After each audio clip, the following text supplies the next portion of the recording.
As we know that the pandemic has changed everything, the way we work, the extent to which we travel, the manner we communicate, the way we teach and learn. So it has rapidly elevated some industries, especially the technology sector, and it would not be an exaggeration if I say that it has pushed other sectors, some sectors, towards obsolescence. So the need is to redouble the efforts to alleviate poverty and inequality, which is, of course, a great challenge. And another major concern is the loss of human capital. What must be done to restore it? So the urgent need is to help the poorest countries and, of course, the developing countries to make their government debt more transparent and permanently reduce the debt burdens. So it is in this context, your lecture, that is the theme of the lecture, Developing Country Debt and Global Inequalities, is of great significance. And the challenge is how to facilitate changes that are needed for an inclusive and resilient recovery. And we will explore some of the possibilities, certainly, I think, in the course of the lecture. And I'm very happy that you are with us this morning. It would be a great enriching experience for the students and faculty of the Department of Economics of Sri Venkateswara College. And I once again extend a hearty welcome to you, and I request you on this occasion to share your rich experience and expertise on the theme of the lecture, and our students will definitely benefit out of this lecture. Thank you, sir, and over to you. Thank you, Madam Professor C. Sheila Reddy. May I now request Amrut Kaur, the President of the Economics Association, to deliver the welcome address. A very good morning to Madam Principal, teachers and Professor C.P. Chandrasekhar. The Economics Association extends a very warm welcome to all the participants who have joined us for the event. The Economics Association of Sri Venkateswara College is happy to have amidst us Professor C.P. Chandrasekhar to deliver the distinguished lecture organized by the Department of Economics. On behalf of my teachers in the department and my very dear friends in all the 3 years, particularly those who have joined the college this year, may I extend to you a very warm welcome. After an illustrious academic career of teaching and research of almost 40 years at the Center for Economic Studies and Planning, Jawaharlal Nehru University, Professor C.V. Chandrasekhar is currently associated with the International Development Economics Associates as well as Economic Research Foundation. Sir has organized a number of national and international conferences and has contributed in a wide range of fields ranging from applied macroeconomics to economic history and international economics to economics of industrialization. He has articled to his credit in national and international journals like Cambridge Journal of Economics, Journal of Development Studies, Journal of Peace and Studies, Economic and Political Weekly, and Indian Journal of Labor Economics, to name a few. He has also been a part of the panel of experts with the responsibility of bringing out the Trade and Development Report of the UNCTAD. Apart from this, Professor C.P. Chandrasekhar is also a columnist in the Hindu, Business Line, and the Frontline. Sir, your columns are really intriguing and are also helpful for all the undergraduates like us. As the President of the Economics Association, I consider it a great privilege to welcome you amidst us. Welcome, sir. Thank you. May now request Professor C.P. Chandrasekhar to deliver the lecture. Amrut, you could possibly help in sharing the screen. Amrut. Yeah. Yes, sure, sir. So Professor Sheila Reddy, Amrut Kaur, the President of the Economic Society, Krishna Kumar, distinguished faculty members and students and friends. It's for me a privilege to be invited to address all of you all as part of the series of lectures. what I intend to do is to look at an issue which has become particularly important in the context of the multiple crises, in particular the health emergency and the climate crisis, which has required developing countries as much as the developed to be able to undertake significant expenditures, not merely to address the immediate consequences, both of warming as well as of the pandemic, but also to put in place over a period of time an infrastructure required to be able to deal with future health crises and to be able to deal, of course, with the climate crisis, which is only intensifying as we go along. And hence, there's an increasing concern in the international arena with the developing country debt, because of the fact that it's seen as a feature which is going to be a major obstacle to the pursuit of the goal of trying to alleviate these two crises. I'll just try and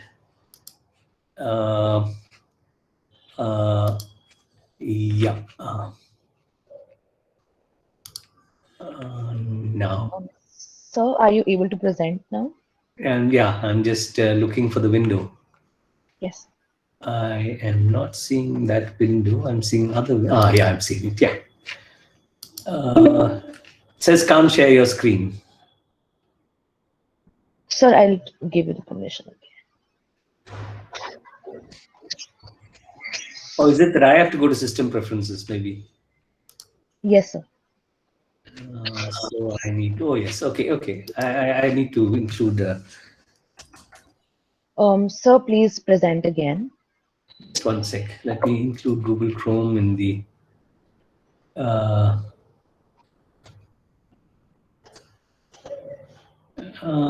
Should I?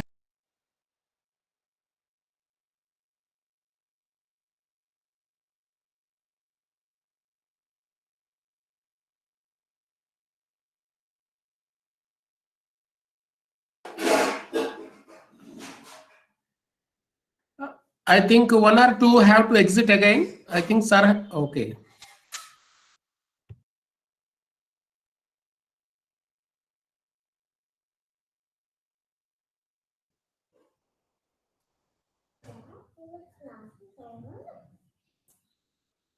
Yes, It's we are able, visible, sir. yes, we are able to see. Sir.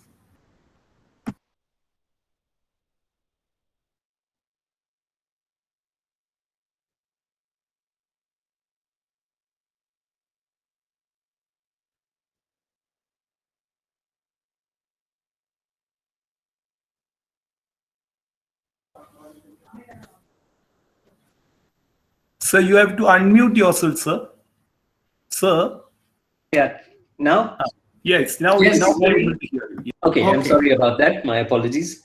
Okay. In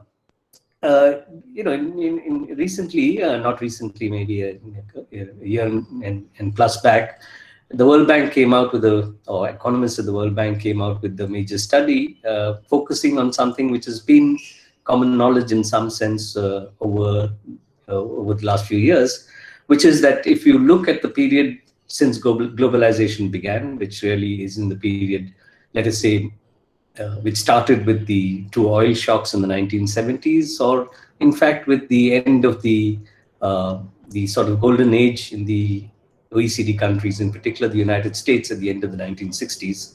So if you take the period since the 1970s, there have been 4 waves of expansion of debt. The first three of which ended in crises.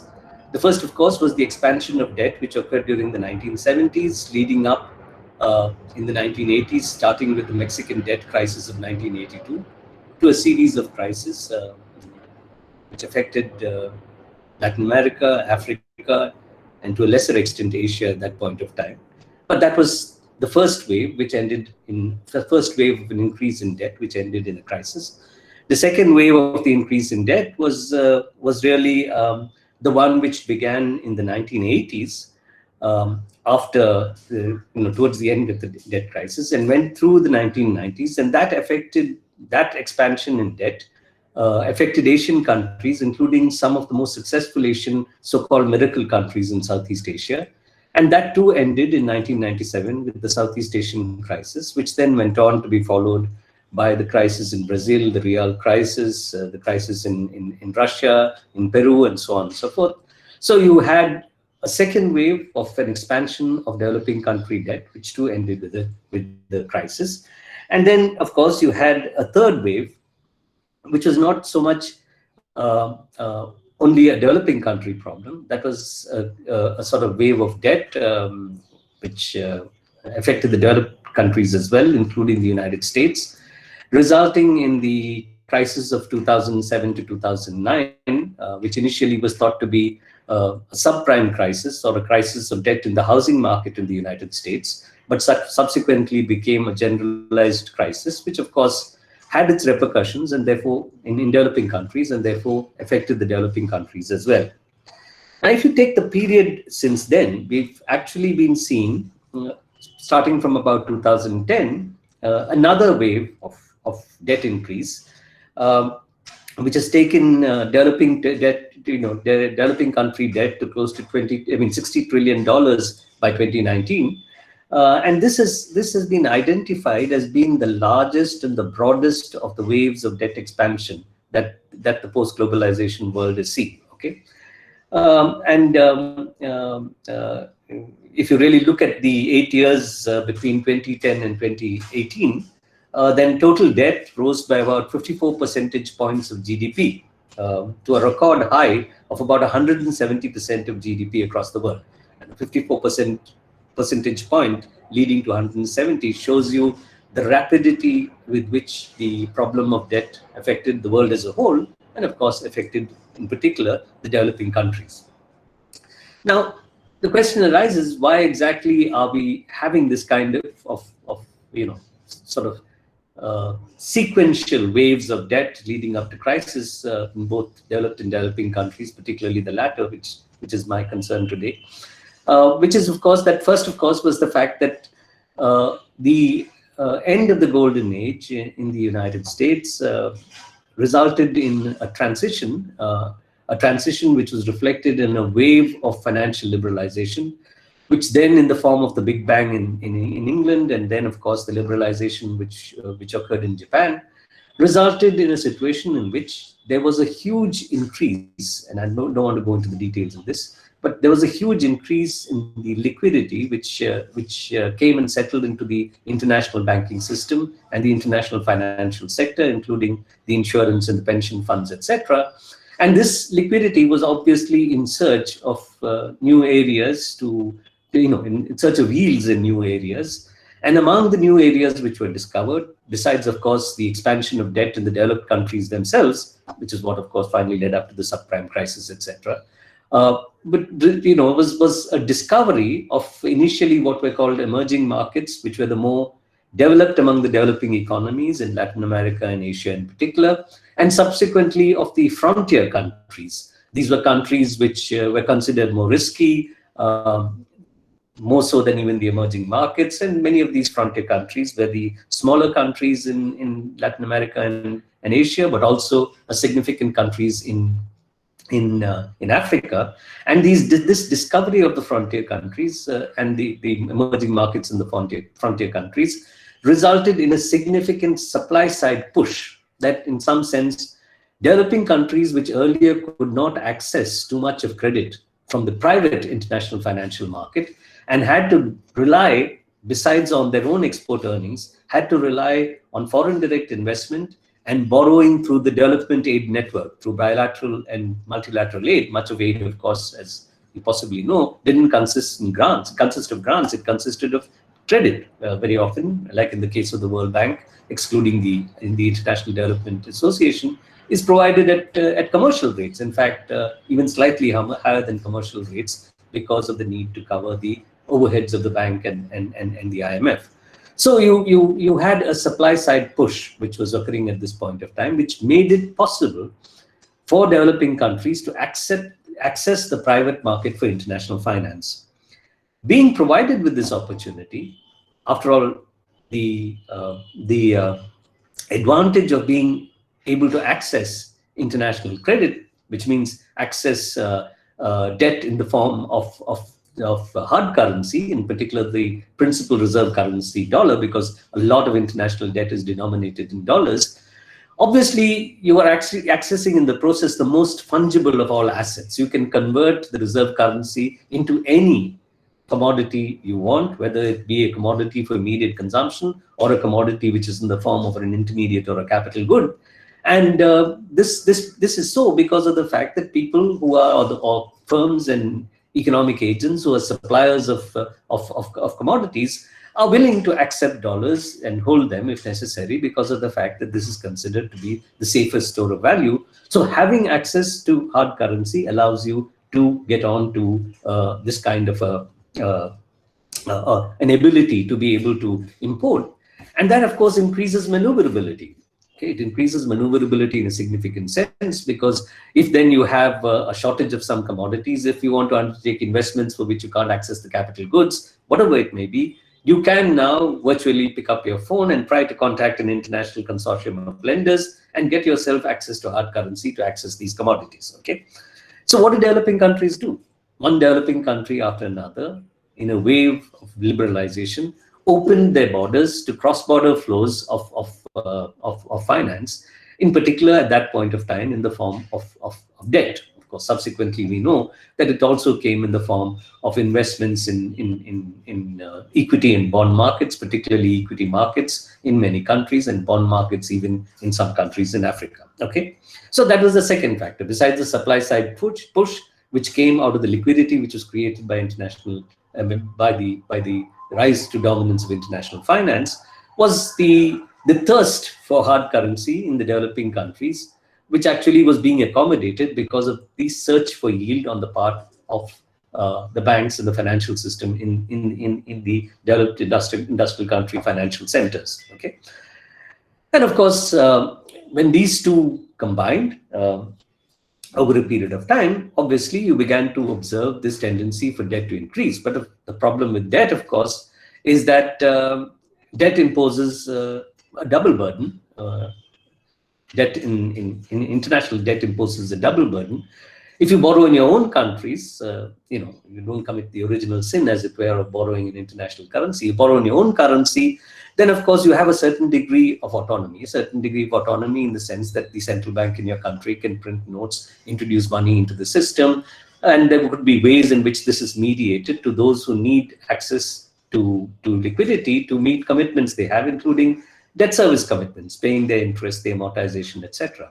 But if you borrow externally, if you borrow in hard currency, you not only have the burden of meeting your payments commitments, your interest and amortization commitments, but this has to be met in foreign exchange. So you must be in a position to be able to access foreign exchange. You can, up to a point, if you don't earn those required foreign exchange through your exports of goods and services, or your net exports of goods and services, you can, up to a point, try and service that debt on the basis of additional borrowing. But that obviously puts you in a vicious sort of trajectory, a vicious circle, until at one point of time you're in a position where you're forced to default. You're forced to go to maybe the IMF to get emergency balance payments financing. When you get that, you're under pressure to cut back on your excessive use of foreign exchange, which means you lose access to your international credit, and that results in some kind of a crisis in one country or another. Till such point of time as you begin to observe the same set of factors which have been active earlier, because you don't see a retreat away from a free flow of international capital. You see a constant increase in the quantum of international flow of liquidity. So you have one period of crisis, and then you see another wave, and then you see another crisis, etc. The implication of that, of course, is that if we are now going through a fourth wave, as the bank economists point to, and the evidence clearly indicates, as I mentioned some of it, then obviously you're in a situation in which you're possibly staring at another crisis. Now, another debt crisis in the current context obviously becomes even more significant because of the fact that there is considerable pressure. In the medium term, there's considerable pressure because of the fact that it is now, excepting for those who insist that they're not yet very willing to believe, it is now clear that as a result of even the extent of global warming and the trajectory we are at, keeping it below whatever, even 2%, maybe 1.5% is going to be difficult. Therefore, you're actually going to be in a situation where there's need for an effort, with whether you call it nationally defined contributions, as has been argued, is necessary for countries to say what are they going to achieve. Are you going to get to net zero emission by 2050 or 2060 or whatever it may be, or are you going to make a smaller contribution? You decide. But whatever contribution you decide as part of this global effort, which of course must be differentiated in terms taking into account the capability of different countries to contribute. But whatever it be, you're forced to undertake significant expenditure, not merely at adaptation to mitigate the consequences of the global warming which has already occurred, but more importantly, it really becomes necessary to actually undertake significant investments in infrastructure of various kinds, in retooling or re-engineering, say, for example, moving out of fossil fuel-based power production to more greener energy, to try and phase out over a period of time the internal combustion engine, to look into moving into electrical vehicles and so on and so forth. You need to create an infrastructure as well as incentivize expenditures of a kind, which will allow you to get to whatever nationally defined contribution you make. So there's going to be one huge expenditure that you're going to have to undertake. Second, of course, is now being brought home very sharply, or has been brought home very sharply by the COVID-19 crisis. That we are not free of being not just exposed to, but being overwhelmed by pandemics and other health emergencies. We were fortunate enough that the ones which we've had in the recent past, like Ebola and Nipah and so on and so forth, didn't become as significant and severe as was the case with the coronavirus. And therefore, it's very clear now that we've got to think of ways of trying to, in some sense, stall being exposed to pandemics of this sort, because it results in deep economic contraction with the very unequal effects across the population. And of course, we should be in a position, if in case we get exposed to or overwhelmed by some kind of a health emergency of that kind, we should have a health system which is capable. So you need one which is actually partly preventive, but the other which is in a position to be able to handle an emergency when it occurs. And that too would require a significant percentage of GDP in each and every country to be spent in order to be able to undertake this. And then, of course, there is the need to come out of the long recession that the world, including the developing countries, have been since the 2008-9 crisis, and a crisis which got intensified as a result of the COVID-19 pandemic, with, of course, factors operating in each country. I mean, people would point to, in a country like India, that, other things intervened, including policy, demonetization, the shift to GST, and so on and so forth, intervened to intensify this slowdown.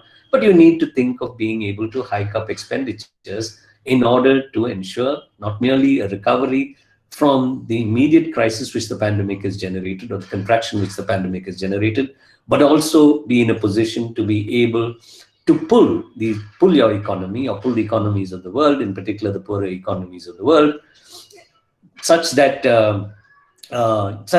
you will end up with a situation where you can get back at least to the trajectory you were already on. Of course, the better thing would be to have a green recovery, which as mentioned by the principal, is resilient and takes you to a level of growth which is of a kind, growth of a kind, and a pattern which allows you also to deal with the worst forms of economic and social deprivation. Okay, so supposing we ask ourselves, and I want to just take you through a narrative I'm not able to.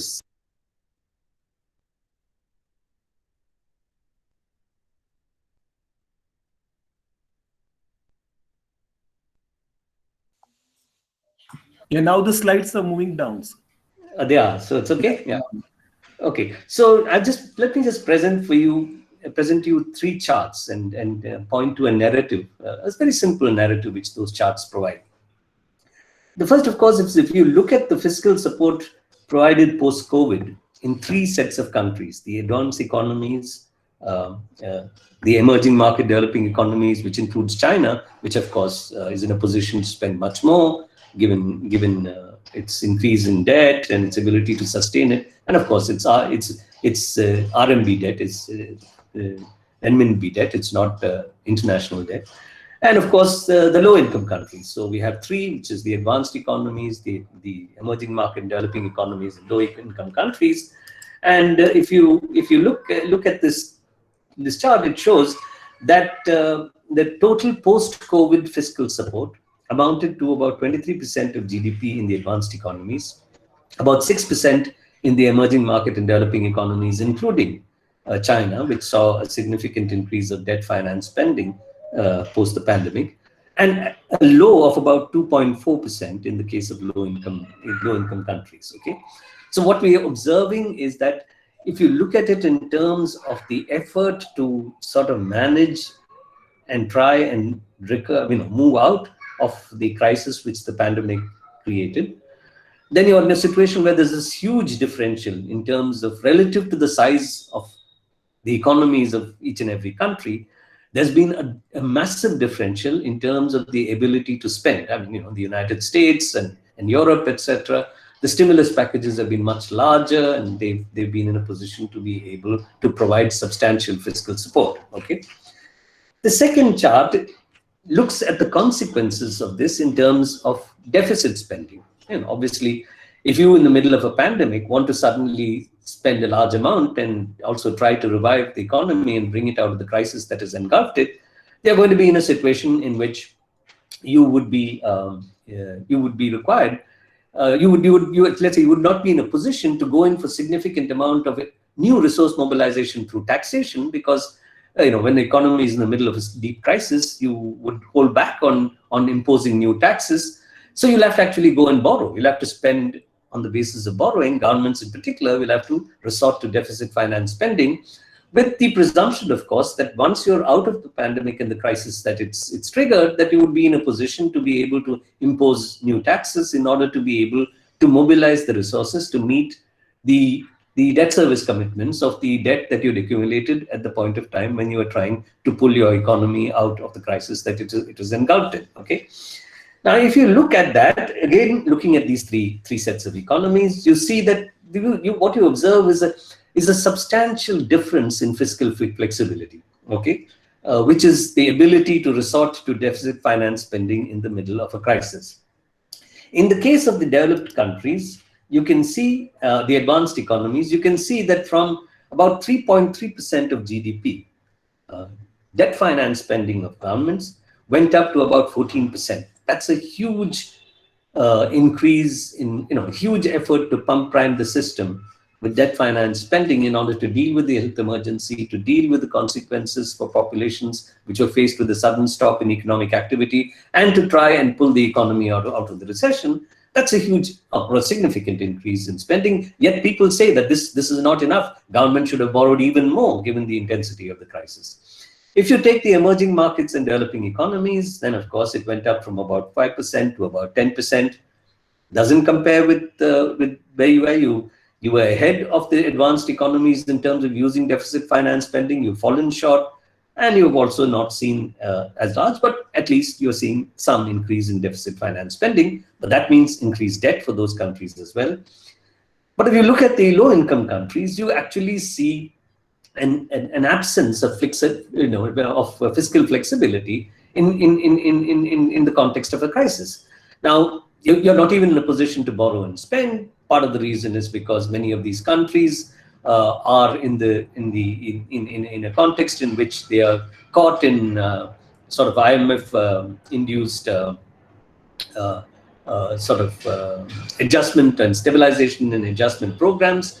But in many other countries, part of the reason you couldn't do this is because of the fact that because of the opening up of these countries to the flow of international finance, there's considerable pressure. I mean, you open any financial newspaper or the financial pages of a normal newspaper, or you put on the economic news on television, it's likely that within a few minutes you would actually confront something which talks about the problem of the fiscal deficit in this country, or that too much money being borrowed by the government, too high a fiscal deficit. And this echoes in some sense the sort of the sensibility of finance, if you want to call it, or the community of finance, the epistemic community of finance, which basically says that, listen, deficit finance spending is a bad thing, even if inflation is low, which is not necessarily true, but that is the ethos in which liberalization has put all countries, developed and developing. So therefore, there is a significant pressure. But to a certain extent, depending upon the kind of country you have a certain, you're in a position, at least in the context of an emergency, because I mean, obviously, even advanced economies were not spending based on deficit spending very much, because I mean, if you take the EU, for example, there's an agreement that countries within the EU should try and limit their fiscal deficit to about 3% of GDP.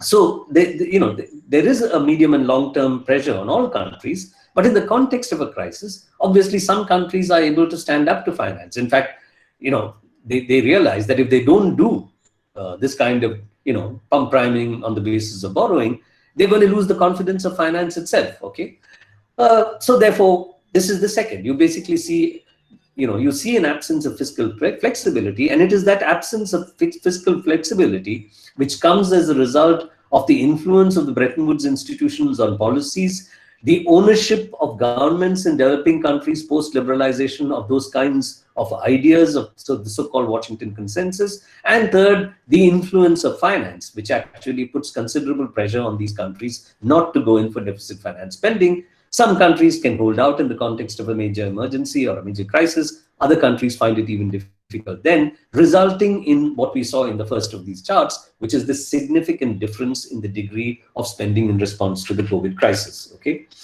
and the third and final chart I want to point to is that despite this, if you look at what happened in the emerging markets and developing economies, you actually find that if you take the period from recent years, you actually find that the reason why the last chart graph really, I mean the last sort of column relating to 2020 doesn't have the yellow or orange section is because of the fact that we don't have those figures as yet. Even the figure for government debt in EMDs is an estimate by the IMF. But if you look at it, you're basically saying that there was an 8 percentage point increase relative to GDP, an 8 percentage point increase of debt. So what you're basically saying is, even when fiscal flexibility is limited, resulting in an inadequate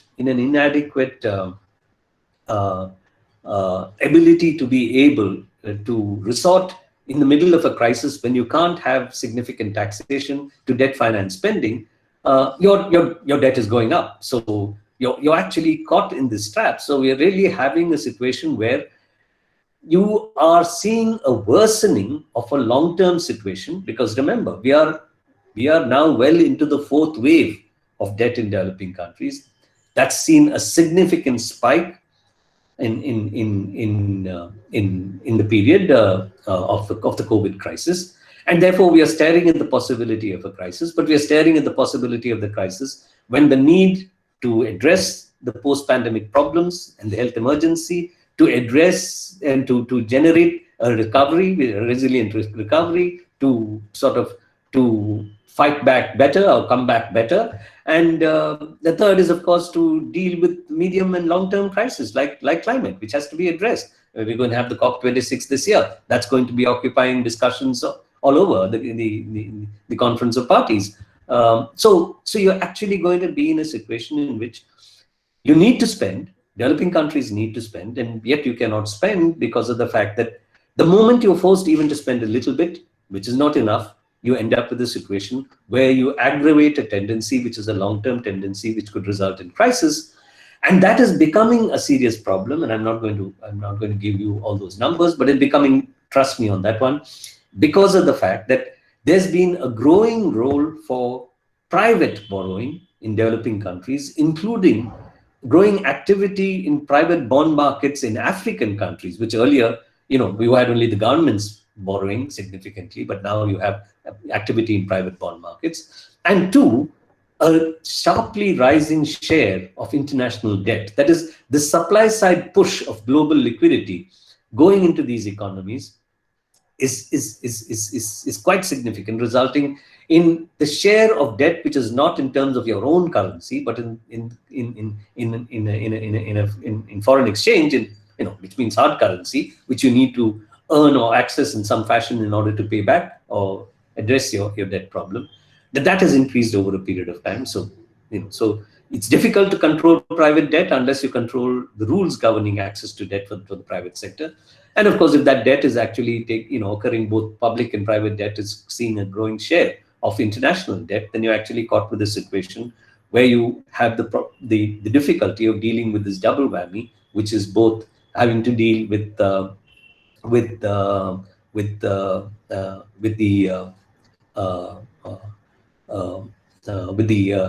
need to not merely service your debt in terms of paying your interest and amortization, but having to do it in foreign exchange, and therefore having to find the foreign exchange. In some periods, when you have a commodity price boom, many developing countries are still primarily commodity exporters, then it's okay. As we saw in the period, round about from, in the first decade of the 2000s, going up to about 2013, 2014, there was a commodity super cycle, a boom associated with the commodity super cycle. So in some sense, you had flexibility to manage. That was the period in which Latin American countries started doing things which involved a significant provision of social safety nets to their populations and so on. But then that commodity boom collapsed. Of course, oil prices went down steeply, but other commodities as well. Now, if it happens that you get on to another commodity price boom, as Goldman Sachs and so on are predicting this, but you normally have a commodity price boom when the world economy is booming, and we are not, unless you have some kind of a recurrence of the 1920s when you had this you had after the 1918 Spanish flu, you seem to have this this boom. But that boom partly came because of the end of the First World War. So, that's not just because of a pandemic. So, so if you don't have a boom of that kind, then obviously the likelihood that you're going to have another upturn and a prolonged commodity price boom, which can help partly address the problem. So to conclude, so what needs to be done? Of course, in the medium and long term, it is true that developing countries also must work, because after all, developing countries are characterized by huge inequalities. I mean, look at India. We're just producing billionaires. I mean, people speak of the so-called K-shaped recovery. I don't like the term, but yeah, that that there's a boom for some people and there's a collapse for other people, and that's reflected. I mean, the recent Oxfam report, which I must have read about in papers and so on, makes these estimates, which are just, which is, shocking. It's awful. The number of the increase in inequality, both wealth and income inequality, in particular wealth inequality, which has been measured, which has been occurring, and of course, people like Piketty and Lucas and so on have pointed to income inequality. If you have inequalities of that kind, it would be possible for you to mobilize significantly more resources on the basis of domestic taxation,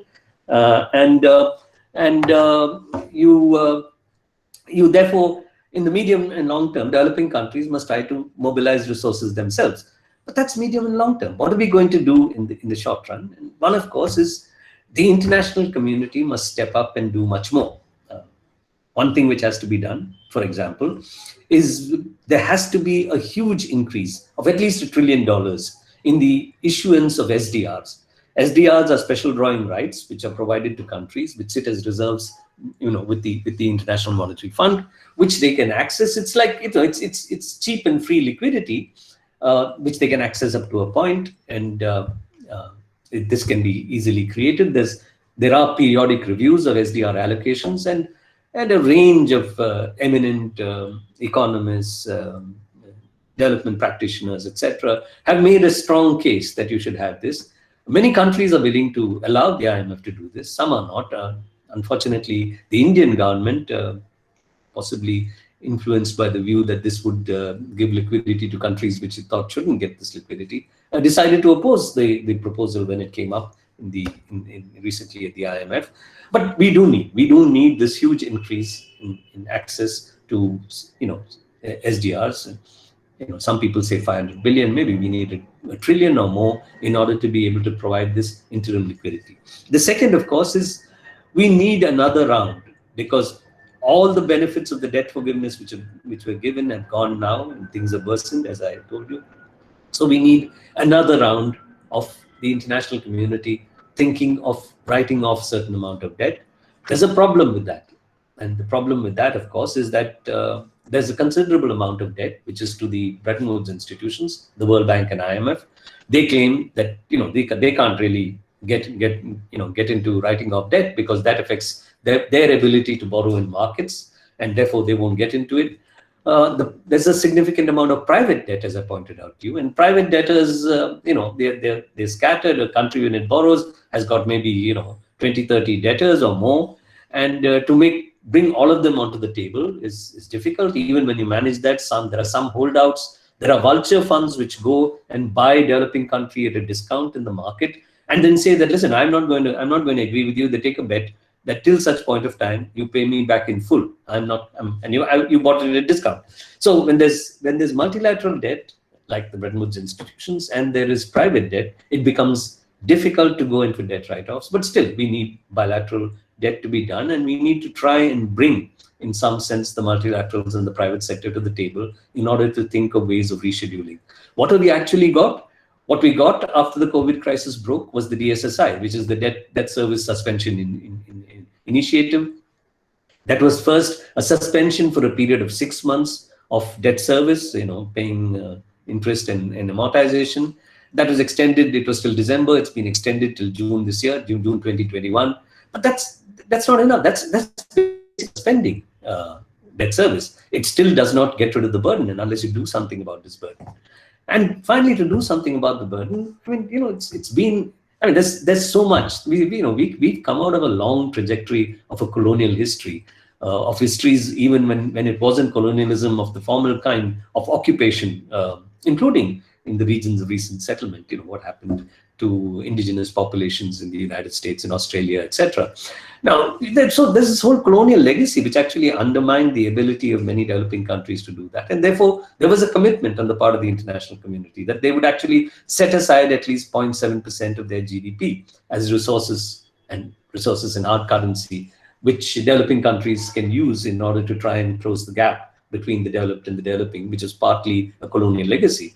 But we know that very few countries, a few Scandinavian countries, ever achieve that. But it's time to put that back on the table, to say that if you're trying to make, asking developing countries to make contributions to the climate change initiative, put your money on the table, which you had promised, not because of the fact that you're just being charitable, but because of the fact that you have to come to terms with the fact that there are some reparations that you need to pay, implicitly, not explicitly, a reparation that you need to pay in order to be able to take, given the fact of the legacy of colonialism, which which countries in Africa and Asia and Latin America all experience to differing degrees.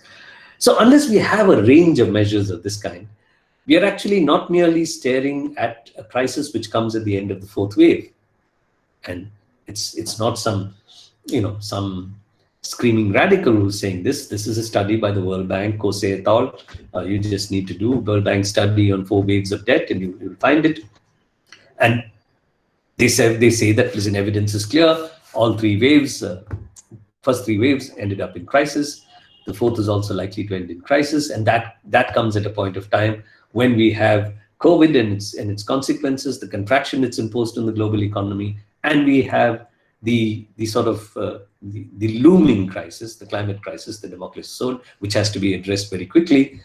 And therefore, we need this range of measures. But that obviously speaks about a world in which the international community, as happened in the period after the Second World War, was willing to come together, create the United Nations, think of the Marshall Plan, and so on and so forth. At the moment, we are not, so that's a bit pessimistic. But circumstances demand that persons must get together and try to move the world back to that. Thank you. I'll stop there. So much, sir. Can I open the floor to a set of questions? Yeah, some sure. of you, if some of you could ask questions, and you can be very frank about a small doubt also. So don't, you can ask a question as in a class. Some of the students also, other than the faculty members.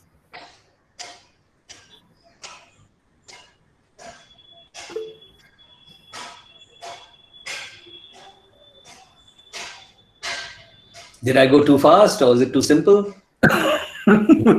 No, they might be thinking in terms of a question. Yes, someone can ask a question because yes.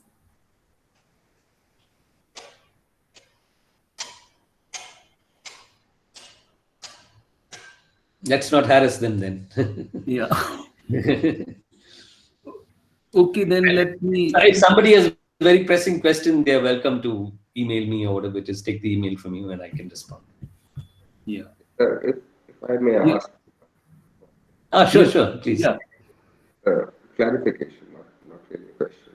So you talked about the prevalent form of credit and debt in the globalized world today, and this. I'm not able to hear you properly. Can you come closer to your mic? Yes, sir. Yeah. So my question is that does it go back to the Bretton Woods arrangement that was formulated after the Second World War? And if there has to be a correction in this regard, what can be the possible solution? Maybe can we have a new form of institution instead of the current World Bank, IMF binary system that? Yeah, well, you must be familiar that it has been argued that and it really became an issue after the 1997 Southeast Asian crisis, that the way in which the World Bank and the IMF respond or intervene when developing, or are willing to intervene when developing countries are faced with a crisis, an external crisis or a balance of payments crisis, is that they impose on them a set of policy measures, which includes very stringent monetary policy, excessive fiscal discipline, more liberalization, opening up of the financial sector, etc., which at that point of time proved to be a disaster for countries like Thailand, South Korea, Malaysia. Malaysia held out, didn't accept it for some period of time, but then had to. And then in Indonesia, where there was not merely a serious banking crisis which came as a result of that intervention, but there was even a change in government, which it affected the politics of the country. So the track record of the Bretton Woods institutions in terms of what they demand of developing countries when they are faced with crises of this kind, and these crises recur because of the fact that the financial liberalization that they back results in this supply side push as far as liquidity is concerned, as I had mentioned. So there is this problem about the Bretton Woods institutions, and in fact, after the 1997 crisis, Japan tried to push for an Asian monetary fund, which will be independent of the IMF in the United States. And of course, they faced significant sort of opposition from the US and the IMF. And because also of the tension between Japan and China fearing that Japan would use this to try and dominate the region, you ended up with a situation where the the Asian Monetary Fund proposal had to be dropped. Now, there are two ways we can think of this just immediately. I mean, in the medium term, yeah, we need to think of a more plural world in terms of financial institutions or development financial institutions, multilateral ones. We are partly having it. We've got the New Development Bank, we got the AIIB, the Asian Infrastructure Investment Bank, etc. We need a more a plural world of development financing and liquidity provision. But the fact of the matter is that provision, that support has to be in the form of hard currency, in particular in the form of dollars, given the fact that most international transactions are denominated in dollars. So therefore, it has to be either the United States or countries which have adequate surpluses of the dollar, or have currencies which can be easily converted into the dollar in financial markets, that need to come in and provide the support. Okay, but so yeah, so so there is a problem as far as these development financial institutions concerned. But as I said, immediately there are two kinds of things we can think of. I mean, in the medium term, we need to get into this kind of a more plural world, okay, where countries which can actually afford to help in terms of even short-run provision of liquidity in the context of a crisis, as well as long-run development finance in foreign exchange, that we need to create these institutions. But immediately, what we should try and do is also push for the IMF and the World Bank to reform themselves. So, in some sense, this demand for a major SDR issue by the IMF is, for example, a push to try and get them to do something which can be easily done, which makes considerable, which makes sense, and is really to get an international consensus. Because finally, the IMF is an institution run by those who are its members with differential voting rights. So we need to convince the United States and many others. Trump was not willing to accept an SDR issue, but maybe the Biden administration might be willing. Similarly, we need to get the World Bank to look inwards. If it can predict a crisis, it must be in a position to be able to say that, listen, if what's been happening since the 1970s is periodic crisis due to waves of debt, then maybe we haven't been up to resolving this problem as an international institution, and we need to change our ways. But that, of course, as I said, that's what you need to push for. You can't give up on that. You can't say, oh, hell with the World Bank and the IMF just now. But on the other hand, in the medium term, you should strengthen the effort to try, the international community should strengthen the effort to try and create a more plurilateral world of institutions. Some other question? Yeah, there was a question in the chat, I think. Yes, sir. Yeah, please ask. Please feel free to ask itself. Very good morning, sir. Sir, Yeah. Sir, I have this question that if there are actions by antitrust organizations of US and in European competition commissions against the big tech companies like Facebook, etc., will it be the first step in this neoliberal economy to reduce inequality? Well, that's definitely a step. It's a step which is trying to rein in the sort of the most striking emblems of corporate power, because these platform companies in particular have really become, dominant not only in terms of revenues but also in terms of the amount of assets that they concentrate in their own hands. So if you really try and rein them in, you are beginning a process. But that's just at the really top end of the spectrum. You need to go back to a long antitrust tradition, which, for example, the United States had with the Sherman Act, etc., which got diluted in the period after the late 1960s. You need much more on that front. And there are some other, there are many, besides trying to impose anti-competitive, like particularly the UE, the European Commissioner has been quite strong on this one. But there's also, for example, Australia and now the EU trying to tell Google that, listen, if you are going to actually, get revenues because you're diverting eyeballs to newspapers and news sites and using their material for free, you better pay them, because you're just diverting those eyeballs is to this is giving you money. So in which case, since what people want is that content, you better pay them. So there are many efforts of that kind. But as I said, that this is an important step, trying to impose antitrust. It should be widened beyond the top four or whatever it may be, though they are very big and should be reined in definitely.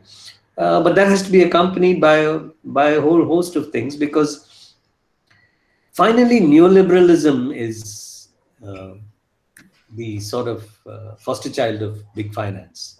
And unless you can rein in finance, then you're not going to be in a position to be able to, that they are the leaders of the epistemic community of finance.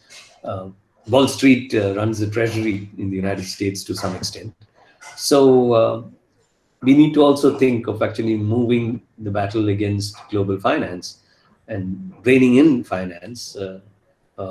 Let's face it, that the golden age, the period between the Second World War and the end of the 1960s, was a period in which regulation of American finance was among the strictest in the world. It is only after, in the early 1970s and after, that you began to see the liberalization and the creation of this so-called, free and efficient and competitive market, which American finance is supposed to be, despite 2008-9, the crisis it entailed. But some of the best periods in capitalist history, one of the best periods in capitalist history, was also a period in which finance was reined in. Yeah. Thank you, sir. Some other question? Yes. Yes, Aditi. Aditi. Yeah, thank you for informing us about developing country debt, sir. I was wondering how debt crises and how it plays out in the developed countries. For example, during the European sovereign debt crisis, Italy resorted to fiscal austerity, but it also turned out to be one of the major reasons which sent its debt to GDP ratio soaring. So do you think austerity can be, say, a good policy to follow even in countries such as Brazil, which are developed? Yeah, listen, when I said that, when I mentioned the kind of policies which the Bretton Woods institutions impose, when I mentioned the Washington consensus and so on, these are all versions which apply to the developed countries. Developing countries. But but similar policies apply to the developed countries in terms of it varies. Come on, in some sense, people say that neoliberalism began with Reagan and Thatcher, but under Reagan there was a significant increase in deficit finance spending on the military-industrial complex.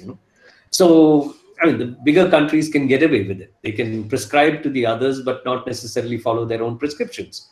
But what we find is that when within the developed world as well, countries become the victims of speculative finance, which is volatile cross-border flows and speculative finance, like in Spain and Greece and Portugal and so on, then they too become victims of the influence of finance in terms of the imposition of austerity policies of a kind which is associated with the neoliberal doctrine.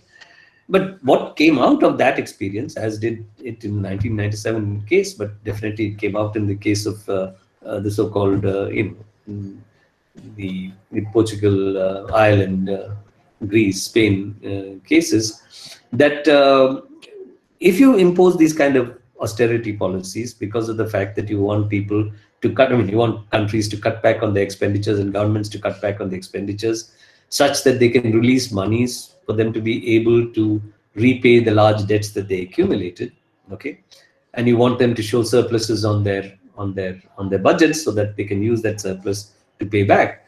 What happens is when you force them to curtail expenditure and you force the population at large to cut back on its consumption through austerity measures of different kinds, including cutting pensions, holding down wages, etc., getting rid of unemployment benefits and so on and so forth.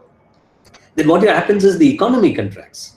So when the economy contracts, the revenues of the government contract. So when the revenues of the government contract, even if you're actually looking at a lower level of spending, you still can have a deficit which is higher than it was, because possibly your revenues fall more than your spending falls, so that it becomes completely counterproductive, which is what happened in Greece. Okay, so but the point is, just remember, look at the power of global finance.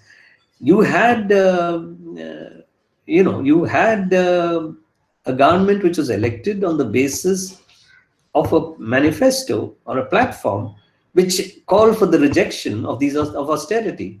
But the moment it came to power, Tsipras and so on, the moment it came to power, it actually succumbed. It actually accepted that austerity, okay, with much adverse effects. So, and Varoufakis and so on quit, this history.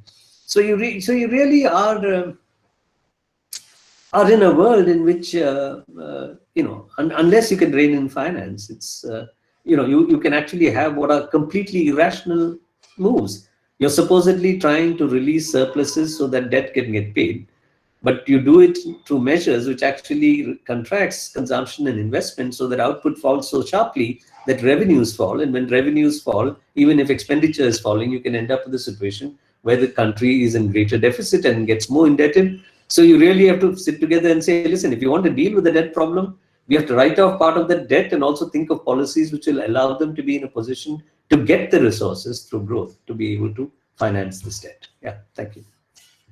Next, I think Brahma Reddy. Yeah, sir, very good afternoon, sir. I am Brahma Reddy, Assistant Professor in Economics here. Sir, what are your specific views on India's position in terms of servicing of its debt? Do you think we will have a crisis? One advantage, see, first of all, if you look at India's public debt to GDP ratio, okay, yes, sir, it's not all that high by international standards. Even if you're talking about 60, 68, 70%, depending on how you calculate, but it's not high by international standards. And secondly, much of public debt in India is rupee debt. The share of foreign exchange debt is low, and therefore it's in a position to be able to handle public debt. The real problem in India has become private debt, which is corporate debt, both of the non-financial corporate sector as well as the financial sector, because as we relaxed external commercial borrowing limits, and as interest rates internationally, because of the effort to try and deal with the 2008-9 crisis and subsequently even the COVID crisis, by injecting huge amounts of liquidity by central banks, the Federal Reserve, the European Commercial Bank, the Bank of Japan, Bank of Switzerland, and so on, huge infusion of liquidity at extremely low rates of return, in some interest, low rates of interest, in some cases even negative rates of interest for the banking system. Now, if you really have that, you have that kind of a situation, what you had is, this relaxation of the ECB limits, which, in fact, it became one where it was completely elastic. The limit will constantly get adjusted once you approaching the limit, resulted in a situation where a large number of corporates went abroad and borrowed through issue of bonds, through private placement of bonds, through obtaining syndicated loans, and so on. Not merely for additional expenditures, and not merely expenditures abroad, but expenditures within the country, but also use some of this to replace domestic high-cost debt with cheap internationally borrowed debt. Okay, now that creates a problem, because if you get into a situation where, one, of course, you never know, things might change, interest rates internationally might begin to go up. The Bank of International Settlements has said that these unconventional monetary policies has gone on for too long, but we can't get out of it so easily, but you have to start thinking about it. But so if interest rates go up, but more importantly, if some set of developments domestically results in a situation in which the rupee begins to depreciate, then these corporates, financial and non-financial, which have borrowed in foreign exchange, will need to cough up more rupees in order to buy that amount of foreign exchange needed to meet the interest and amortization commitment in foreign exchange, because the rupee is depreciated. You have to give more rupees for every dollar. And that can lead up to a situation, if you have significant volatility of the currency, which we've seen in the case of the rupee, and forcing the central bank, always the Reserve Bank of India, to come in and intervene to try and shore up the currency, is that it could result in bankruptcies. And if it results in bankruptcies, it can result in international debt default, and that can in some sense begin to affect the, lead up to a situation where the crisis is more systemic. It's not restricted to, one corporate or one Tata or one, whatever, Arcom or whatever it may be. It can affect the system as a whole. So really, the way I look at it is, the problem I don't see just now as being principally public debt in India, because, as I said, it's still not too high, and most of it is rupee debt. So a dominant part of it is rupee debt. So it's not such an India, but there is a debt problem India has, and that's because of private and in particular corporate debt, foreign corporate debt. Yeah. Thank you. Ayushi asked the next question, which is possibly the last question. Ayushi C. Good afternoon, sir. Am I audible, sir? Of course you are. Yes, Thanks. There has been an issue which has been raised at the World Bank level also by President David Malpass. The issue is about reversing inequality. So we see that poorer economies have fewer macroeconomic tools and stabilizers. If we see in the light of the pandemic, they have weaker healthcare systems also. And on the other hand, there is clear evidence that the advanced economies are in a better position to reverse inequality. So, sir, what kind of steps then the poorer economies can take in order to reverse inequality, especially at a time when COVID-19 has engulfed it and impacted it in severe ways? Well, poor countries are a large and diverse lot. Okay, so and what is true for India may not be true of Guatemala. It varies. But broadly speaking, across developing countries, I mean, inequality is a huge problem even in developing countries. I mean, take India for example. We don't have an inheritance tax or an estate duty. Now, I mean, there's this huge wealth moving within families, and most countries have an inheritance tax or an estate duty, and you therefore use that. This is something which many people have spoken about. Take the case of the stock market today. Between March 23rd and I think February 4th, the increase in the value of the 30 stocks which are included in the Sensex was 93%. Now you got a securities transaction tax. That's just hugely speculative. The economy is contracting. Even the Reserve Bank of India's financial stability report has pointed to it. So there's huge speculation in the market. So you have, for example, you impose you have a securities transaction tax. It's really marginal and almost negligible. Increase the securities transaction tax. It will have two effects. One, it will curb speculation, and two, it will generate revenues. So I'm just giving you examples. Similarly, if you go to some poor African countries, I mean, they're sitting on, gold reserves or diamonds and all sorts of things. But either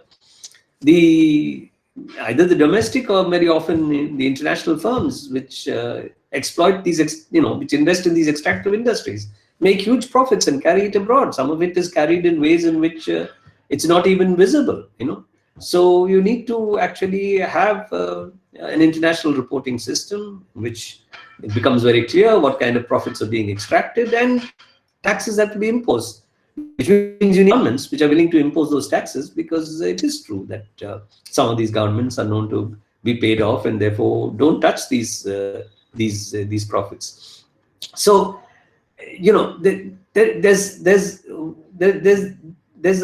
there's an issue of dealing with inequality, okay, which is internal inequality in countries, in which I think even developing countries have an ability to be able to address their own inequalities.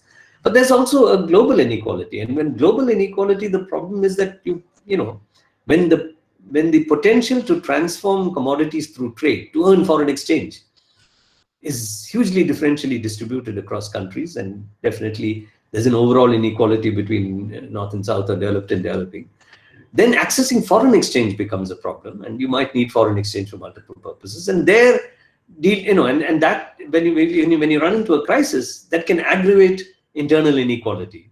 A crisis generated by global inequality can actually aggravate internal inequality.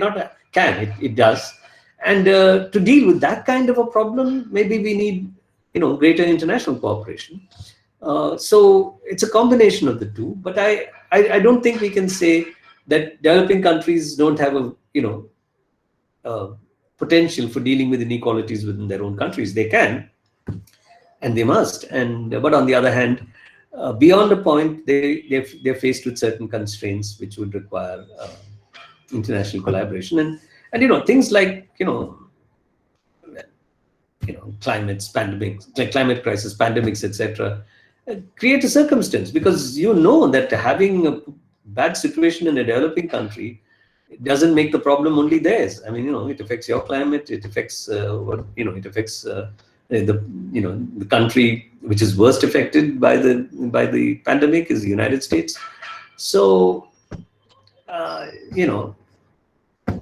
there is the potential to put pressure, but finally it depends on which governments are voted by domestic populations, if they're democracies, and whether they would respond to the pressures in the appropriate way. But yeah, that's the way I look at it. I think we had a series of questions. So now let us now finally have the last vote of thanks by the faculty advisor, Jitesh Rana. Jitesh? Yes, Jitesh. Over to you, Jitesh. Am I audible? Yeah, you are. Yes, too loud. Okay. Honorable Principal Professor C. Sheila Reddy, respected teacher in charge, Dr. Krishna Kumar, esteemed members of the faculty, Department of Economics, and my dear students, it's my privilege to propose the vote of thanks for this occasion. I, on the behalf of Economics Association, Sri Venkateswara College, extend a very hearty vote of thanks to Professor C.P. Chandrasekhar for gracing us by your presence and sharing with us your invaluable knowledge today. It was a great enriching experience for our students. Today's topic of globalization and debt in the context of health and climate crisis that we are experiencing today is of great importance, not only of itself, but also from the perspective of our home country, India, which is an EMDE, that is an emerging market developing economy, as you mentioned, but also from the perspective of individual futures of vulnerable and poor sections of the society, as you mentioned, in the form of the K-shaped recovery that we are experiencing today. Finally, I would take this opportunity to place on record a hearty thanks to the members of Economics Association for their enthusiastic participation, which made this event an overwhelming success. Once again, I thank Dr. C.P. Chandrasekhar for taking out his invaluable time today. Thank you, sir. Thank you so much, sir. Sir, our colleagues are also there, so they would also possibly would want to just talk to you. Dr. Padma Suresh and Mrs. Aruna Rao are also. Brahma Reddy already had asked a question. They are there. Jitesh is here. Ankit is there. Ankit. Yes, sir. Yes, sir. Ankit, you can just go on video a little bit. Let the yeah. Sir, Madam Dr. Padma Suresh is also there. I think not able to locate now. Yeah, they are. Amit also. You can. Amit. Yeah. Meenakshi is also there. Yogida. Yeah, please on your own. You can. Vijay Kumar is now. Yeah. Yes. Yes, Meenakshi. Yes, sir. Yes. Please switch on your video. So that sir can. So Ankit is. Brahma Reddy is interested in fiscal issues and all. He has been working on public finance. Ankit has been working on vulnerability in Delhi slums, and Meenakshi has been working on against state public finances, and Jitesh has been working again on electoral cycles. They are all in different levels of their PhD.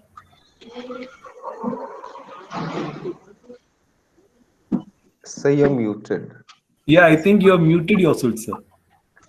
Sir, please unmute, sir, yourself. I said, nice meeting all of y'all. Though it's like this, another time, hopefully we'll meet face to face. Sir, we wish you come to our college, sir, physically once the pandemic is over. Yeah. We would like to, honor you, sir. Yeah, sure. You have an oppressor called Krishna Kumar with you. He will get after me, I'm sure. Yes, sir. Thank you so much, sir, for coming, and thanks so much. Unfortunately, it is a pandemic time, but it was a great great listening to you, and it was very invaluable for all of us. Once again, we are all thanking you. Thank you so much. Yeah, nice meeting all of you all and being here. Thanks. Thank you, sir. Thank you, sir. Bye. Bye.